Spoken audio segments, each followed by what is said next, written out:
So with Trump sending the feds to Chicago, when we cruise around the community with this vehicle now, we have to make sure that they understand we're not the feds to be safe.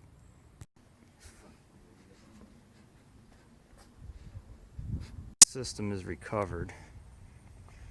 As you can see, we're holding a vacuum. We're going to replace a TX valve now. Not on the back of the evaporator where you would expect, so that could also affect cooling performance.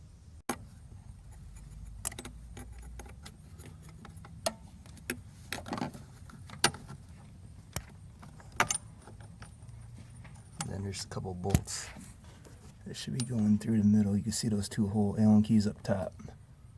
4mm in there.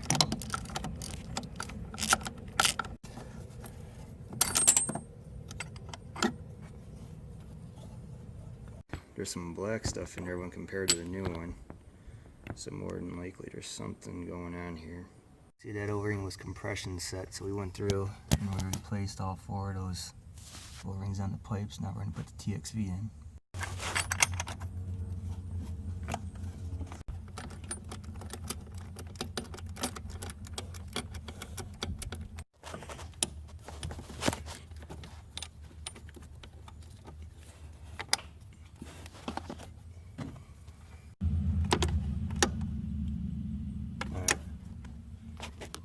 New one's installed.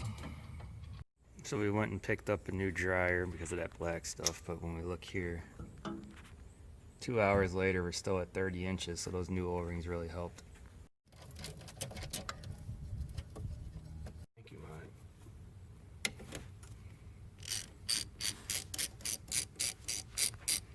Oh, easier what? I think so. Solid. New one, it is really easy. This one's really clogged up for some reason. New accumulator or dryer is in.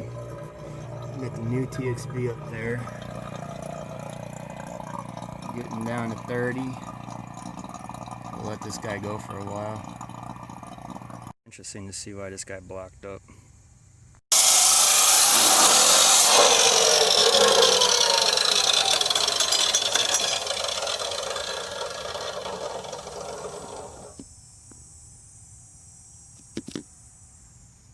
Looks really dark on that filter though.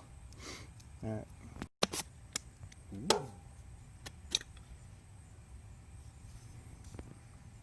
Just a big filter cartridge.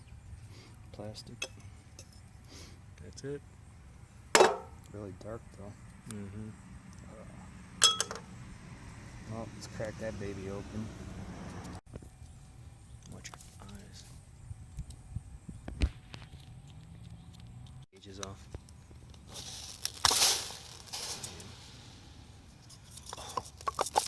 Just the other side. Is that moisture? No, this is just the desiccant. No, the other side. Look at that filter, man.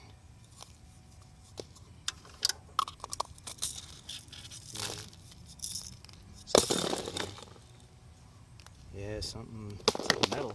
A lot of black stuff in the AC system. That's why it wasn't flowing. This was dirty. Well, that's it. For this one, we're gonna weigh the charge in.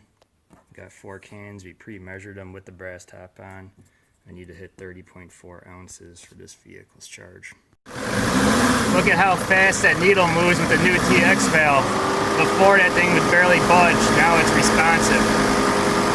As you can see, the inside is very beautiful. And then we added in the flooring.